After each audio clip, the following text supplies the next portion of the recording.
Well, welcome to this exciting emergency procedures training. According to our handy dandy licensing manual, we are required to do a professional development on emergency procedures twice a year to remind us about what we do in case of an emergency at our school. So, today we're going to discuss several types of emergencies. So, we'll want to go over each one together. And at the end of this short training, there'll be a short quiz at the end so that you'll be able to fill out, turn that in to me, and then we'll get a clock hour for that training. So, in your teacher handbooks, if you want to, you can pause this video and go grab those right now because we're going to be referencing that a lot. And also posted on the walls in your classrooms are written plans for each of these drills that we're going to talk about today. So there's fire, tornado, serious injury or accident, crisis management. So, for example, that's an intruder. So that would be our lockdown and shelter in place plan. There we'll also talk about the plan for evacuation and relocation and how to reunify families. And we'll also talk about special needs if there's any students that need special help with things. We'll talk about how to do our drills correctly and how many times a year we do that. And we always want to make sure that everything is written down and posted correctly in our classrooms.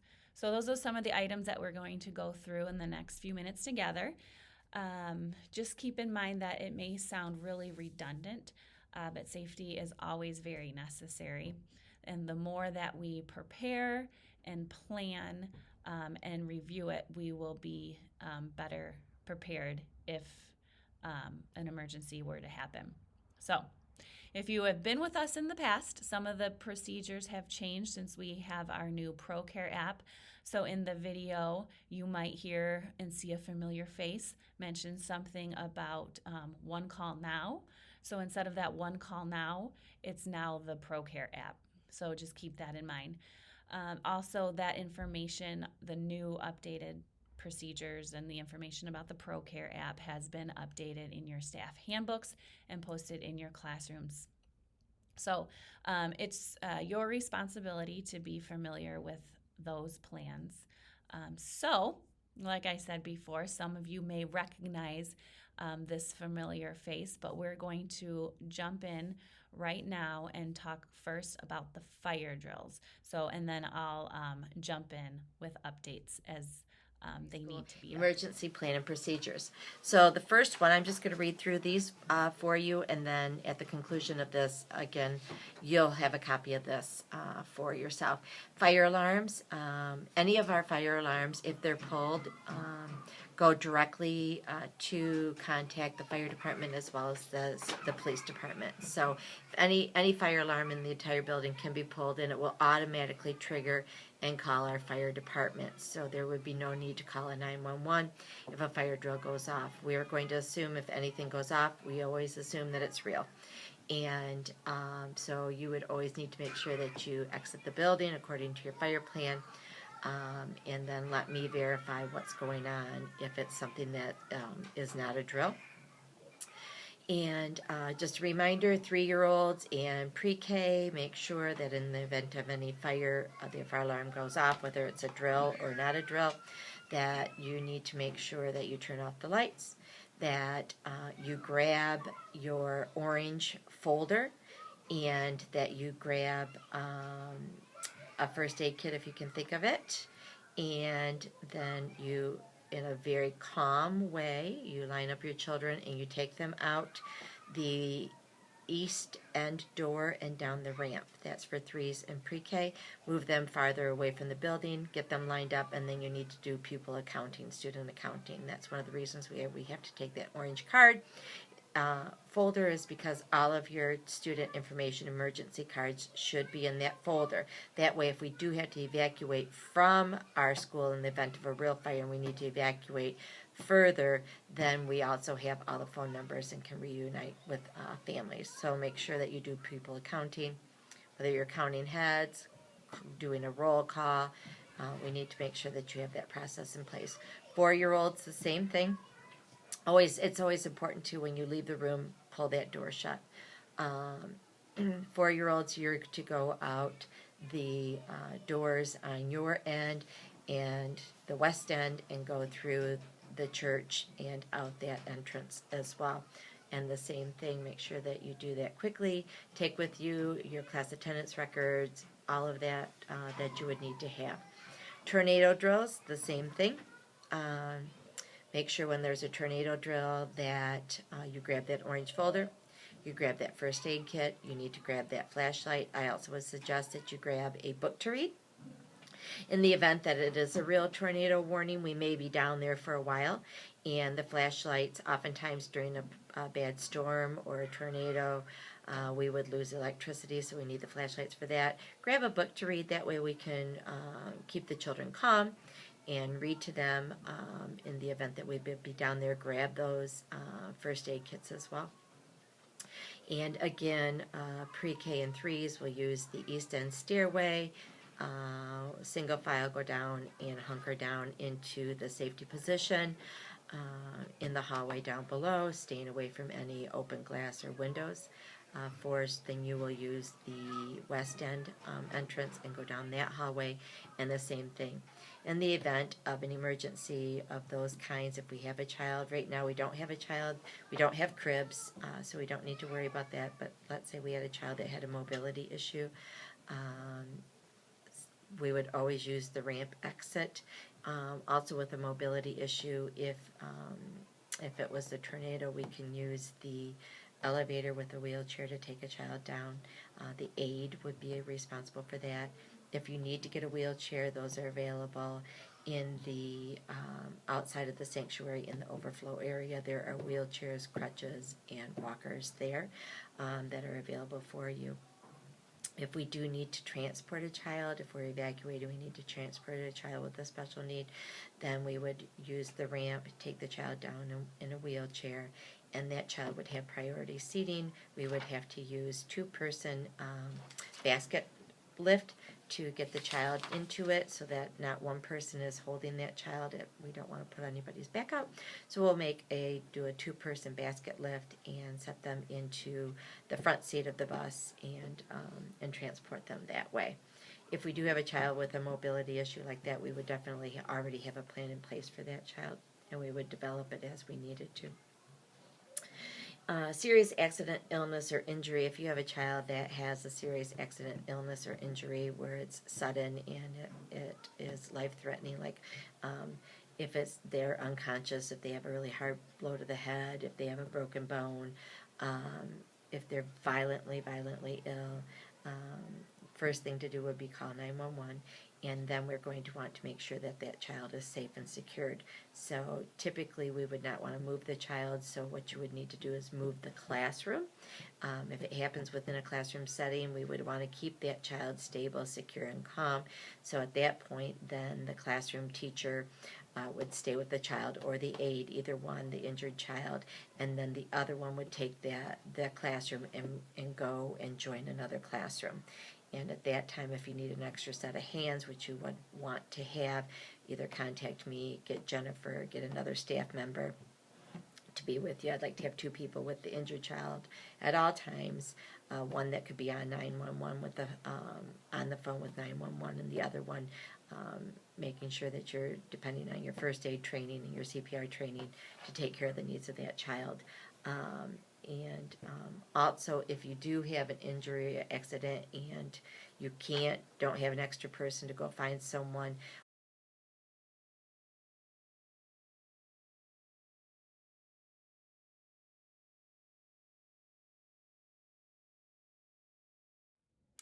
I want to jump in really quick and talk about the new phones. And since we've had our phones, I don't know if any of you have been trained on the phones. It's nice that we can carry around our cell phones too and rely on those in a case of emergency. However, if for some reason your cell phone is not working, you don't have it on hand, each classroom has its own phone in it. And you can see there is a list of extensions of everybody in the church. If it's an emergency, dial 911. You do not have to dial 9 to get out. You don't have to do anything to get out. The phones are automatically just dial 911. If it's a non-emergency, you just need a extra set of hands, or you can also reach the front desk, and that is 000. So just pick up the phone and 000. You don't have to press pound or any special things. 000. The preschool office is 111. So you can dial those extensions. And again, all these extensions are listed on here, and they have all been updated as well. Marcia, I believe in the video, makes mention of a panic button. Those panic buttons were actually disabled a long time ago. We just didn't know that. And if I walk in this classroom, you'll be able to see this is the panic button. Don't press that. It does not go to any place.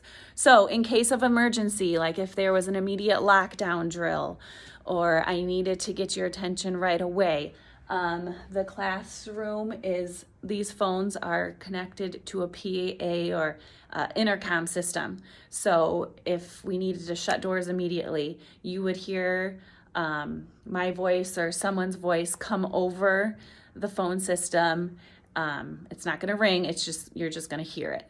And at that time, follow the directions that are given. So that a little bit about our phones. Just wanted to jump in here really quick. In addition to the phone system in each classroom, and along with our own personal phones, you can always dial 911. But also we have, after suggestion from the Berrien County Berrien County Sheriff's Department, each classroom is equipped with their own walkie-talkies. Always remember to press the on button when you come in the morning, press the off button when you leave. Take these walkie-talkies to the gym with you, take them to the park with you, take them to chapel with you.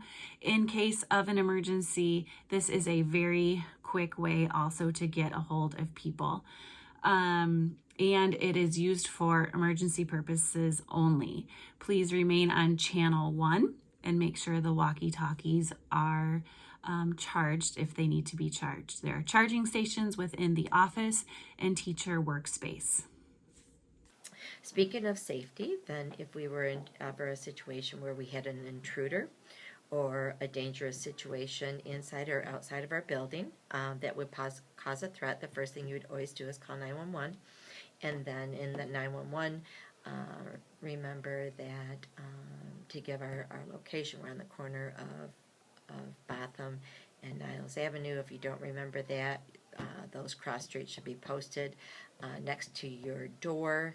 That's one of our required postings, that you have that available for you, because when in an emergency situation, we get nervous, we forget, and that's why those postings are everywhere. If you don't, we're going to go over what postings should be there, and if you're missing something, then let me know as soon as possible, and we'll make sure we get that up. That stays up all the time.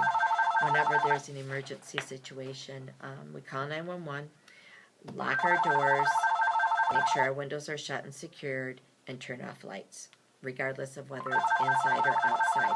Now, there's different levels of lockdowns.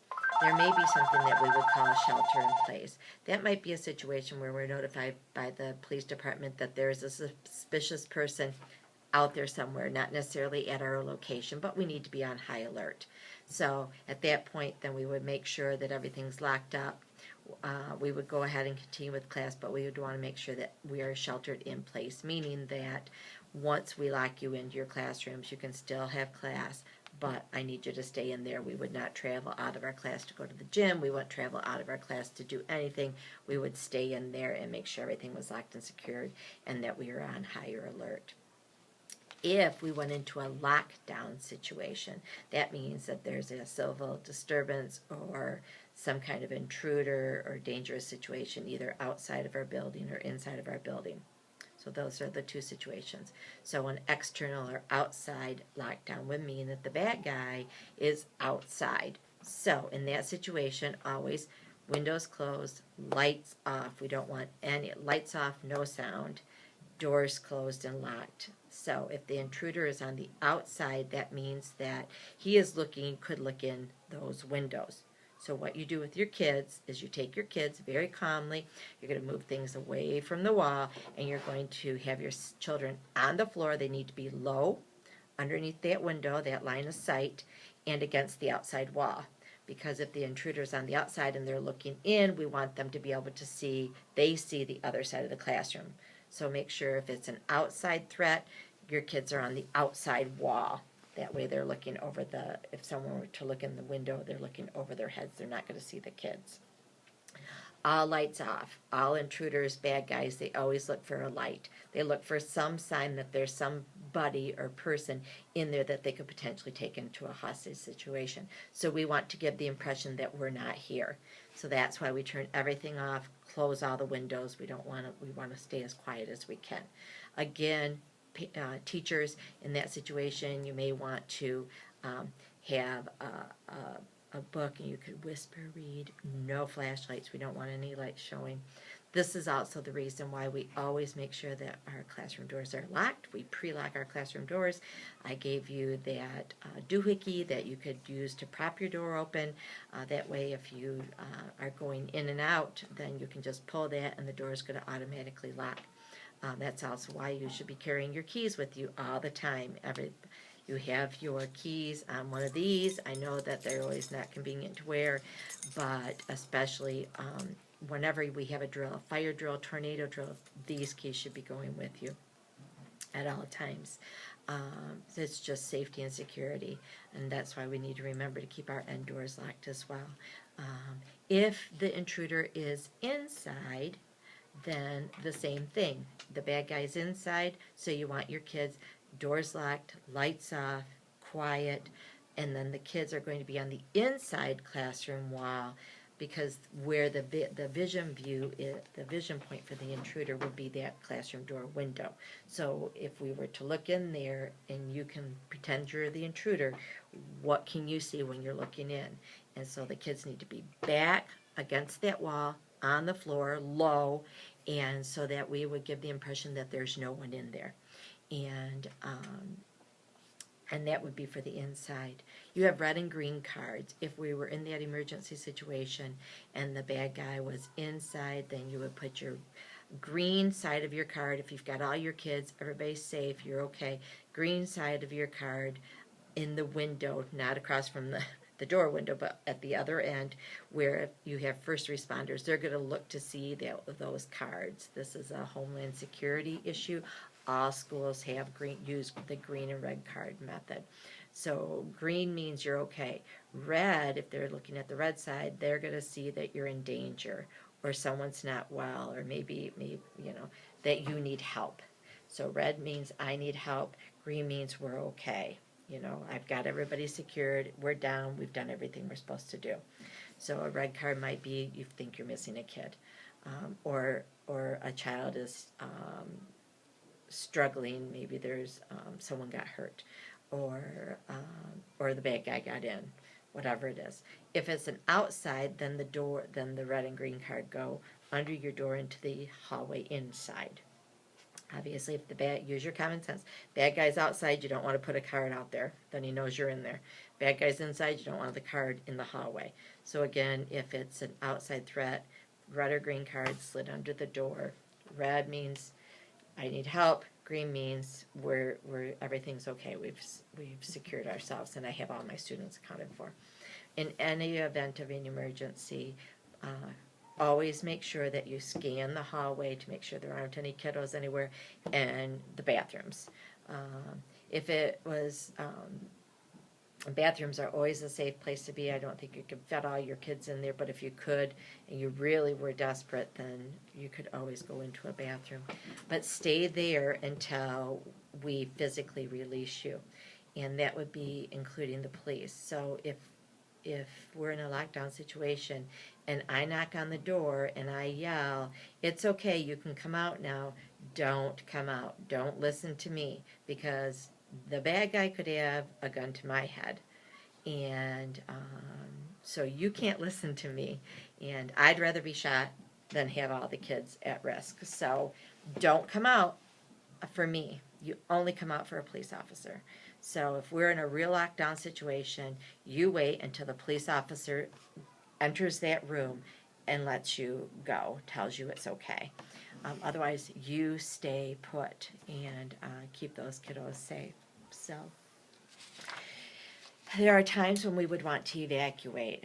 Let's say if there's a flood, we would evacuate and continue operations. If we lose electricity, depending on the weather and how extreme it was, we would probably stay here, shelter down in place, call parents and bring them. So that's kind of iffy when we would evacuate. If there's a chemical spill, we would definitely evacuate the building. If there is a lockdown and it gets under, and we are able to, if they're able to secure the intruder, let's say the police have them secured in another portion of the church, then we would probably evacuate you and take you to our evacuation site. All of those things kind of just fall out as the situation falls out, and we'll fall back on our common sense and how we're directed by the first responders on that. Our evacuation place is the First Congregational Church right down the road. We can use the church has 2 buses and a van. We can use all of those things. Homeland Security tells us that in the event of an emergency, an evacuation emergency, that the necessity for seatbelts and capacity, those kinds of things, those regulations and laws are relaxed because they would rather have us get the kids someplace secure. Rather than worrying about those kinds of traffic laws. So we don't worry about that if it's an emergency situation. Now if we're just evacuating because of maybe there was some flooding and we want to continue services somewhere else, that would be different. But in the event of an emergency evacuation, we don't concern ourselves with that. We're just going to pile everyone on best we can and get them down to the First Congo Church. Also, the law asks us to talk about continuation of operation. If we needed to, then we would continue our operations at First Church, at the First Congo Church. We also, so if we have to evacuate and go to the Congo Church, again, always, always, always that orange folder goes with you. That is your guideline. Everything should be in that orange folder. We're going to go through everything that has to be in there in just a moment. The other thing that you're going to need to do is if we ever do have to evacuate, you also need to take, and I would suggest that maybe just even one of us take it, or the aides. Aides would be responsible for this. But in my top of my closet right here is where all the medications are. So if we ever have to evacuate you, this has to go with us. I would suggest rather they're all in here, everybody that has medication has it in a bag with their name on it. They're all up here. My suggestion is that whoever gets here first, it'll probably be me, grab the whole thing. Just grab it all and take this whole bin with us. Then we know we've got everybody's meds. Next to that is a notebook, and it says medical alerts. So this has everybody's medical plan in it. That also should be grabbed and brought with the meds. So whenever we leave, if we ever had to leave the facility, meds have to go with us, and our plans should go with us as well. That takes us back to that orange folder. Everybody's orange folder should have all the plans in there for the students in your classroom. So if you have your orange folder, you've got your plans. If you have your orange folders, you should have all of the emergency procedures in there. If you have your orange folders, you should have all your emergency contact cards for reunification. Everything should be in there. Please, please, please make sure that your orange folders are complete and you take them all the time with you. Let's see. Once we get to the Congo, then we have to make sure that we do student accounting. And that's the first thing we do. We get everybody into the condo, and then we pull out our class lists, and we make sure that we account for every student that we have. That's why it's important that we keep up on our attendance, that we have current class lists in our orange folders every time you get a new student, and redoes your class list. You need to make sure you're making the appropriate copies for that and putting it in your orange folder. if there are changes for phone numbers, things like that on emergency cards, and I notify you of that change, or Ann does, then make sure you're updating those cards, because that is our key thing. Once we account for all the students, and we want to keep them calm, and again, your 2 rules: use your common sense, stay calm. Use your common sense, stay calm. Once we get there, then we need an account for our pupils. Then we need to do what's called reunification. And our reunification tool will be our one-call system. That's the automated system that I have on our computer. I also have it on my cell phone, my phone app. Most likely I will be with you, and then I can send out one mass communication to all of our parents at that time using that app. Also with that, you can phone call that in as well. But I can pull up that website, that app, on any computer anywhere. But I also can do it through a phone. So if I'm not there and you don't have access with that, then the second form of reunification, if we don't have the one call available for us at that point, then teachers, that's when you go to your orange folders and you go to your emergency cards and you start calling. So then you're going to go to your phone logs and you're going to go through your phone tree and start calling your parents then and letting them know where we're at, and they can come pick up their child. And we will go ahead and continue our operations at the first Congo until all the students are picked up. The other part of our crisis plan would be a nuclear threat, because we are within our 10-mile fallout zone with a Cook nuclear power plant as well as Palisades. So, very similar. Homeland Security would contact the Berry and RESA. The Berry and RESA would contact all of the administrators for the public as well as the private schools, and then we would go through our process with that. Our evacuation would take place then. They would contact us, and then I would get everybody prepared to evacuate. Again, same procedure. Pupil accounting, we grab our kids, we make sure we have them all, we use our common sense, we stay calm, grab your orange folders, grab your meds. Anytime we leave the building, grab your meds, and then the St. Joseph Public Schools will transport us. So we will get a school bus from St. Joe. They will come here. We will load all of our students on one bus together. And our first relocation site is the Mendel Center. Once we get to the Mendel Center, then they will have an area designated for our preschool where we will go to. We will go there and we will wait on Homeland Security to tell us next steps. If it's depending on the level of the meltdown or whatever it is, the nuclear fallout. If it's a low level and they've cleared it, then they will let us know where that we can reunify at that point. So when we get to the Mendel Center, student pupil accounting, you take your roll, make sure you've got everybody that you need, everybody's okay, everybody's accounted for. First thing you do. Then we wait and hear from Homeland Security. They'll let us know. If at that point we're going to stay there, then we'll start the reunification process. And again, we'll use the one-call automated response system to do a robocall to all of our parents, let them know where we're at and when they can pick us up. Or if we don't have that available, then we will start on our phone trees. That's, again, you're going to pull out your emergency cards and start calling parents and give them reunification information. Same time, that will also be put out, broadcast through Homeland Security on all of the TV stations and radio. We don't want parents coming to the preschool to pick up. We, by law, have to take them as a group, as a preschool, and check them into the Mendel Center. And then at that point, depending on the level, they might scan us to make sure that we aren't radioactive or anything like that. If it's a higher level fallout, then they may take us from Mendel Center and relocate us further away. Waterville, Cassopolis, there are different areas. They've got these mile zones, and they will take us to another location. We don't know what location they'll take us to yet. It just depends on which way the wind's blowing, literally, before they'll decide where to send us. And so they may put us on another bus and take us somewhere else. That's why it's super important that we always do pupil accounting, make sure that we have our students. so that we always make sure we don't leave anybody behind.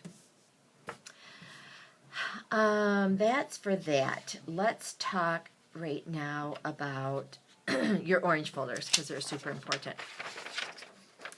In your staff handbooks, you got this sheet, and it also should be in your orange folder of everything that needs to be in that orange folder. So make sure in your orange folder you have your drill procedures and guidelines, which would be like this.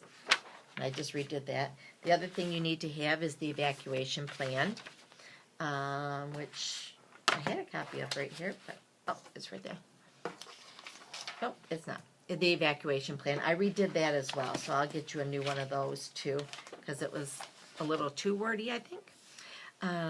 So you're going to have that. You're going to have the staff contact information with all of our staff phone numbers and our contact information, updated class list, emergency card, copies of your emergency cards, your medical alert information for all your students that have medical or health concerns, a red-green card, your building maps, and make sure that it's in, everything's complete, and in the WA file so that we can always get to it. Everything that has to be posted should be your fire route plan, your emergency procedure plan by the exit, and your emergency evacuation plan. Actually, I'm going to add to that our location so that if we need to call, that we remember what street we're at and our address. So I'm going to add our location, our locator information, and I'll get that out to you. The other two posting, make sure that you have, it's a good time to check it, is that you have your hand washing procedures posted by every sink, as well as your sanitation plan by in your closet or cupboard where you keep all of your cleaning supplies for snack table. This is a licensing year, so they will be checking all of this and make sure everything's always there. And if you're missing something, please, it's your responsibility to let me know. So make sure all those things are there. Let's see, just a couple daily safety and security reminders. Remember, doors locked, keys with you. And when you leave at the end of the night, make sure all windows are secured and shut and locked as well.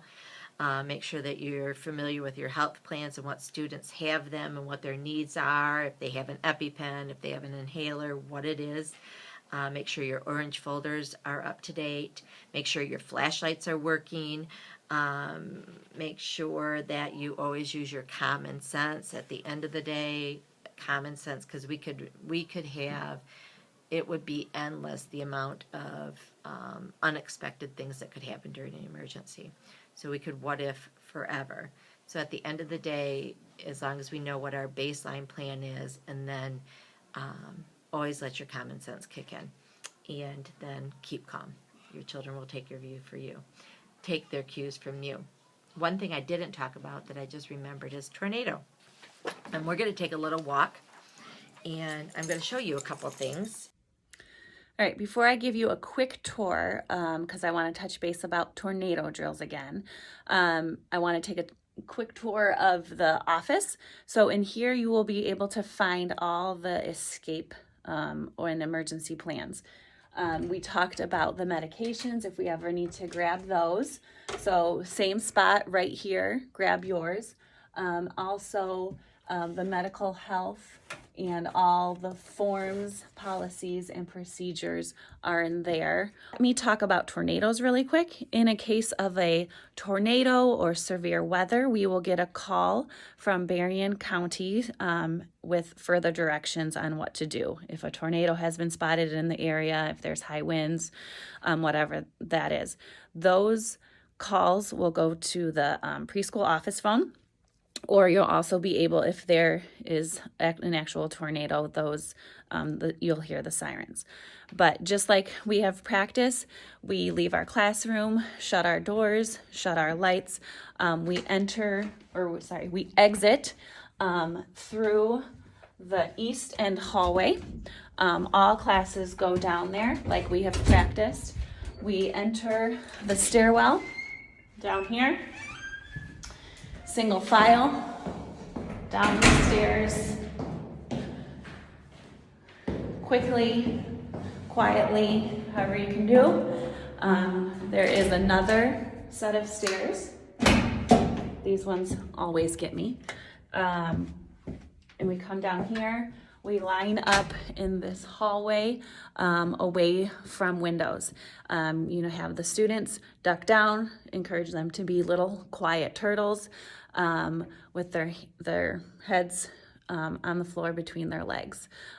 Make sure the lights are off and just hang here until further direction.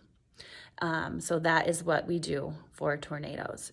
I also want to touch very briefly on if I am not here, the director stand-in for the morning, it will be Ann or Angie Winsman. For the afternoon, first in line is Kathy Pastrick or Karen Rooker.